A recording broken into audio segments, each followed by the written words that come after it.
Gentlemen, I'm coming to you today with a painful feeling of incredulity.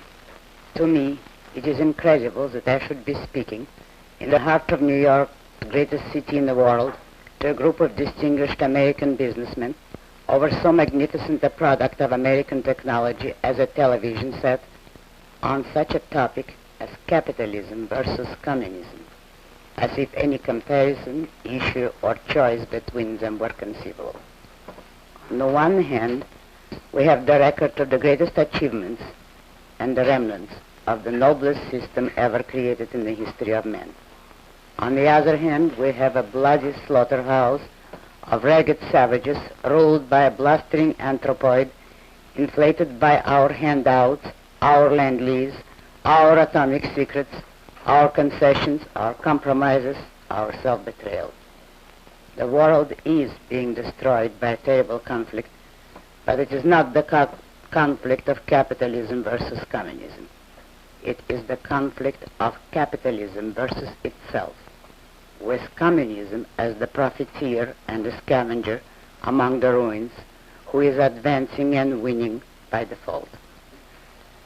Capitalism is in the process of committing suicide, and if we want to stop that process, we must understand its reasons. No political economic system in history had proved its value so eloquently or had benefited mankind so greatly as capitalism, and none has ever been attacked so savagely and blindly. Why did the majority of the intellectuals turn against capitalism from the start? Why did their victims, the American businessmen, bear their attacks in silence?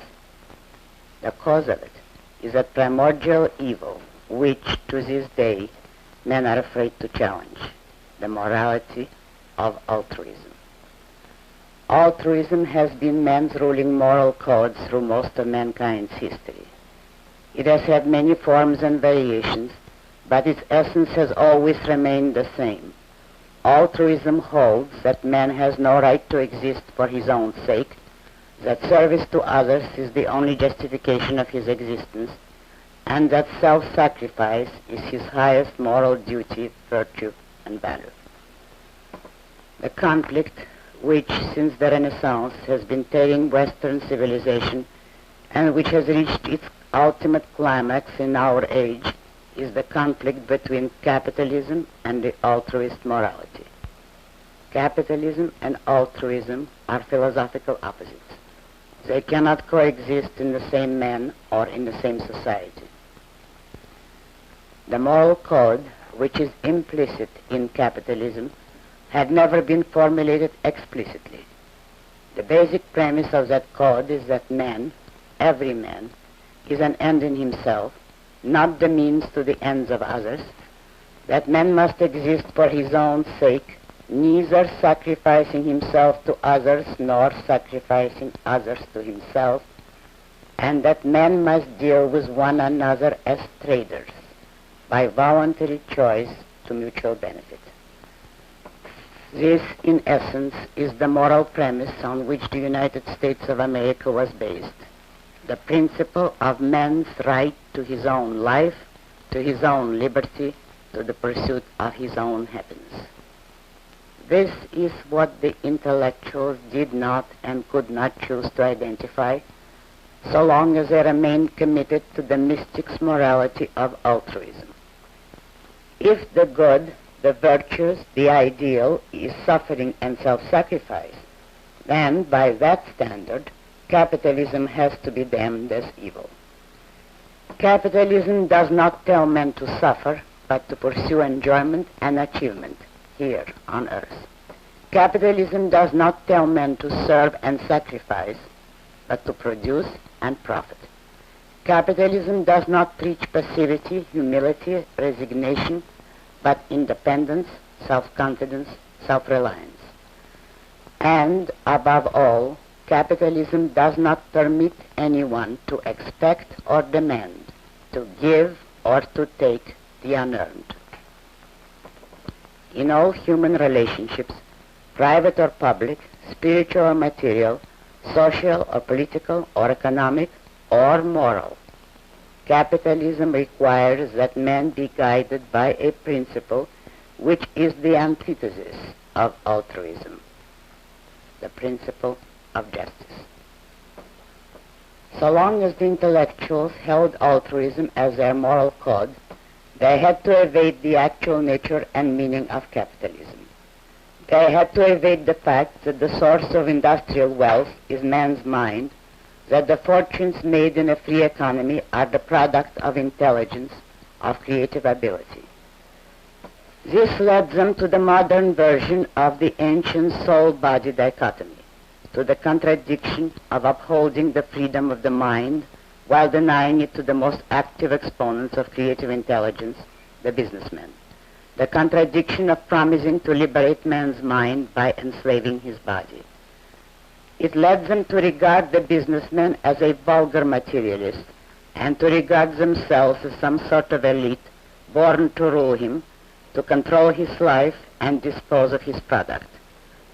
The shabby monument to this premise was the idea of divorcing production from distribution, of assuming the right to distribute that which one has not produced.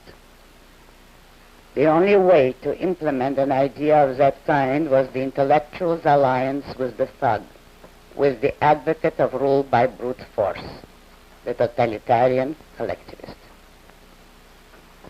So long as the moral cannibalism of the altruist code permits people to believe that it is virtuous and right to sacrifice some men for the sake of others, they will reject capitalism as a system of selfish greed, and they will cling to totalitarian statism of one kind or another, either communist or fascist or Nazi or socialist or welfare. So long as men hold altruism as their moral code, terror, slaughter, devastation, and destruction is all they will or can achieve. Most people still lack the courage to realize that capitalism, real, free, uncontrolled, unregulated, laissez-faire capitalism, not the mongrel mixed economy we have today, was the ideal social system which mankind had almost achieved, then lost. They still lack the courage to realize that if justice, progress, abundance, peace, safety, and goodwill are their social goals, then capitalism is the ideal to live, work, and fight for. The truth which they refuse to face and to admit is that the world conflict of today is the last stage of the struggle between capitalism and socialism, and that the whole world knows it. The most helplessly ignorant shopkeeper on any corner of any street on earth knows it in his own simple terms, so he is unable to discuss political theory. Any illiterate peasant knows it in any Russian-occupied country when he dies fighting in desperate bewilderment for his right to his scraggly patch of soil. But our political and intellectual leaders are the only ones who pretend not to see and who go through the shabby ritual of promising mankind free speech, free factories, and free lunches, all to come from the American treasury, as if the masses of mankind were, in fact, the looting parasites of the socialist fancy. If we do not fight for capitalism, we have nothing to fight for, nothing to uphold, nothing to offer the world. We have no cause, no crusade, no moral justification.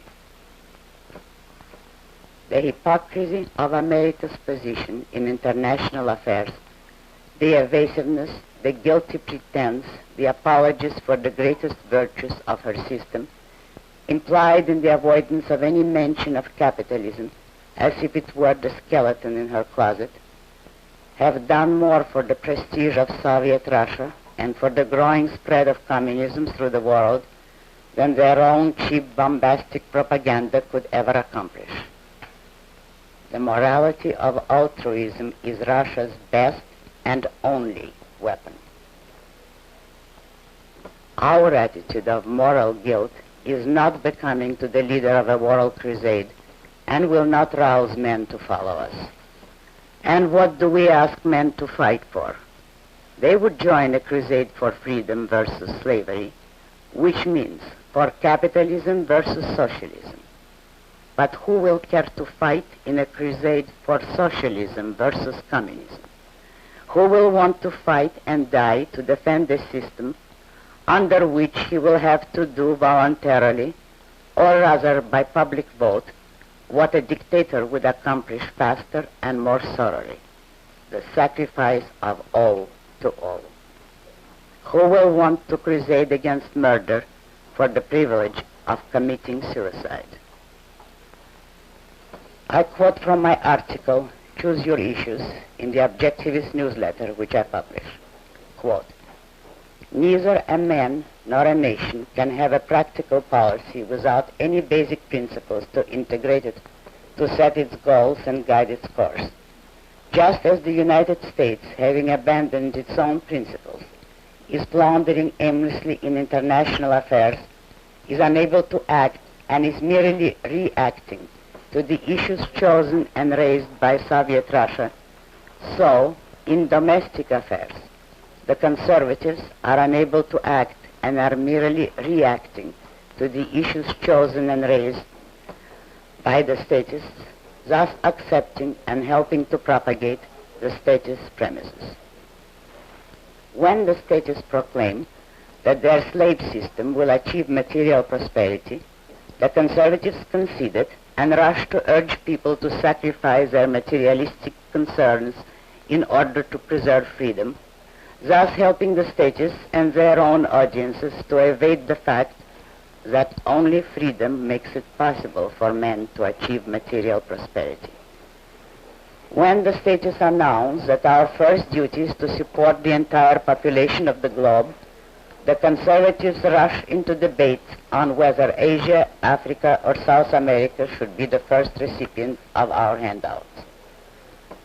When certain statist groups, counting apparently on a total collapse of American self-esteem, dare go so far as to urge America's surrender into slavery without a fight, under the slogan, better red than dead, the conservatives rush to proclaim that they prefer to be dead, thus helping to spread the idea that our only alternative is communism or destruction, forgetting that the only proper answer to an ultimatum of that kind is better see the Reds dead.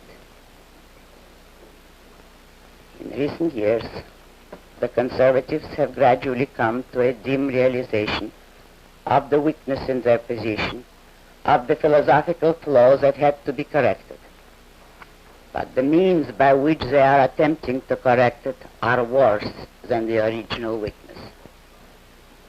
There are three interrelated arguments used by today's conservatives to justify capitalism, which can best be designated as the argument from faith, the argument from tradition, the argument from depravity. Sensing their need of a moral base, many conservatives decided to choose religion as their moral justification. They are claiming that freedom, capitalism, and America are based on faith in God. Politically, such a claim contradicts the fundamental principles of the United States. In America, religion is a private matter and must not be brought into political issues. Intellectually, to rest one's case on faith is to concede that reason is on the side of one's enemies, to concede that there are no rational arguments to support the ideas which created this country, no rational justification for freedom, justice, property, individual rights, and they can be accepted only on faith. Consider the implications of that attempt. While the communists are claiming that they are the champions of reason and science, the conservatives concede it and retreat into the realm of mysticism, into another world, surrendering this world to communism. It is the kind of victories that communist irrational ideology could never have won on its own merits. Now consider a second argument, the attempt to justify capitalism on the ground of tradition. Some people declare that to be a conservative means to uphold the status quo, the given, the established, regardless of what it might be, regardless of whether it is good or bad, right or wrong, defensible or indefensible. They declare that we must defend the American political system not because it is right, but because our ancestors chose it, not because it is good, but because it is old. America was created by men who broke with all political traditions and originated a system unprecedented in history, relying on nothing but the unaided power of their own intellect. But those neoconservatives are now trying to tell us that America was the product of faith in revealed truth and of uncritical respect for the traditions of the past. It is certainly irrational to use the new as a standard of value, to believe that an idea or a policy is good merely because it is new. But it is much more preposterously irrational to use the old as a standard of value, to claim that an idea or a policy is good merely because it is ancient. The liberals are constantly asserting that they represent the future, that they are new, progressive, forward-looking, etc. And they denounce the conservatives as old-fashioned representatives of a dead past. The conservatives conceded and thus helped the liberals to propagate one of today's most grotesque contradictions: collectivism and dictatorship, the frozen status society, is offered to us in the name of progress, while capitalism, the only free, dynamic, creative society ever devised, is defended in the name of passivity and stagnation. The plea to preserve tradition as such appeals to the worst elements in men and rejects the best. It appeals to fear, cowardice, conformity, self-doubt, and rejects creativeness, originality, independence, self-reliance. It is an outrageous plea to address to human beings anywhere, but the more outrageous here in America, the country based on the principle that man must stand on his own feet, live by his own judgment, and move constantly forward as a productive, creative innovator. This leads us to the third and the worst argument of some alleged conservatives, the attempt to defend freedom on the ground of man's depravity. This argument runs as follows: since men are weak, fallible, non-omniscient, and innately depraved, no man may be entrusted with the responsibility of being a dictator and of ruling everybody else. Therefore, a free society is the proper way of life for imperfect creatures. Please grasp fully the exact meaning of this argument. Since men are depraved, they are not good enough for a dictatorship. Freedom is all that they deserve. If they were perfect, they would be worthy of a totalitarian state. Dictatorship, this school asserts, believe it or not, is the result of faith in man and in man's goodness. If people realize that man is depraved by nature, they would not entrust a dictator with power. The belief in human depravity is what would protect their freedom. And more. Dictatorships, this school declares, and all the other disasters of the modern world are man's punishment for the sin of relying on his intellect and of attempting to improve his life on earth by seeking a perfect political system and a rational society. Thus, humility, passivity, resignation, and belief in original sin are the bulwarks of capitalism. This is truly the voice of the Dark Ages rising again in the midst of our industrial civilization. The liberals are trying to put statism over by stealth without letting the country realize what road they are taking to what ultimate goal. And while such a policy is reprehensible, there is something much more reprehensible: the policy of the so-called conservatives who believe in compromise and who are trying to defend freedom by stealth. If the liberals are afraid to identify their program by its proper name, if they advocate every specific step, measure, policy, and principle of statism, but squirm and twist themselves into semantic pretzels with such euphemisms as the welfare state, the New Deal, the New Frontier, they still preserve a semblance of logic, if not of morality. It is the logic of a con man who cannot afford to let his victims discover his purpose. Besides, most liberals are afraid to let themselves discover that what they advocate is statism. They do not want to know or to admit that they are the champions of dictatorship and slavery. So they evade the issue for fear of discovering that their goal is evil. Immoral as this might be, what is one to think of men who evade the issue for fear of discovering that their goal is good? What is the moral stature of those who are afraid to know or to proclaim that they are the champions of freedom? What is the courage and the integrity of those who outdo their enemies in smearing, misrepresenting, spitting at, and apologizing for their own ideals?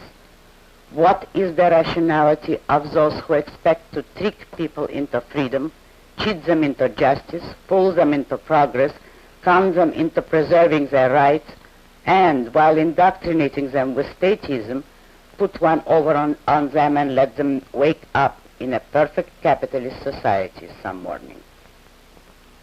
Such, unfortunately, are a great many of today's conservatives. Gentlemen, if you want to save capitalism, there is only one type of argument that you should adopt, the only one that has ever won in any moral issue: the argument from self-esteem. Check your premises, convince yourself of the rightness of your cause, then fight for capitalism with full moral certainty. I quote from my book For the New Intellectual. The world crisis of today is a moral crisis, and nothing less than a moral revolution can resolve it. A moral revolution to sanction and complete the political achievement of the American Revolution. We must fight for capitalism not as a practical issue, not as an economic issue, but with the most righteous pride as a moral issue. That is what capitalism deserves, and nothing less will save it. I should like to suggest that you begin by applying to the realm of ideas the same objective, logical, rational criteria of judgment that you apply to the realm of business. You do not judge business issues by emotional standards. Do not do it in regard to ideological issues. You do not build factories by the guidance of your feelings. Do not let your feelings guide your political convictions. You do not count on men's stupidity in business. You do not put out an inferior product because people are too dumb to appreciate the best. Do not do it in political philosophy. Do not endorse or propagate ideas which you know to be false in the hope of appealing to people's fears, prejudices, or ignorance. You do not cheat people in business. Do not try to do it in philosophy. The so-called common man is uncommonly perceptive. You do not doubt your own judgment in business. Do not doubt it in the realm of ideology. Do not let the unintelligible gibberish of the liberal intellectuals intimidate you or discourage you. Do not conclude it must be deep because I don't understand it, or if this is what intellectual stuff is like, then all ideas are impractical nonsense. Ideas are the greatest and most crucially practical power on earth. You do not hire men as heads of your business departments without first-hand knowledge of the nature of their jobs and of how to judge their performance. Do not do it in regard to your public relations department. Learn to judge whether the stuff they are selling you is poison or not. You do not hire witch doctors as mechanics or engineers. Do not hire them as PRs. Know how to tell your friends from your enemies. Know whom to support in philosophical and political issues. If you are unable to speak freely, if you are bound and gagged by the disgraceful injustice of such evils as the antitrust laws, at least do not praise, spread, or support the philosophy of your own destroyers. Do not grant them the sanction of the victim. Give some thought to the possibility of establishing a civil liberties union for businessmen. And if you still wish to have a social mission or purpose, there is no greater service that you can render mankind than by fighting for your own rights and property. Businessmen are the one group that distinguishes capitalism and the American way of life from the totalitarian statism that is swallowing the rest of the world. All the other social groups, workers, professional men, scientists, soldiers, exist under dictatorships, even though they exist in chains, in terror, in misery, and in progressive self-destruction. But there is no such group as businessmen under a dictatorship. Their place is taken by armed thugs, by bureaucrats and commissars. Businessmen are the symbol of a free society, the symbol of America. If and when you perish, civilization will perish. But you still have a chance to save it if you accept the noble responsibility of your proper moral self-interest and announce it proudly to the hearing of the whole world, including the city of Washington.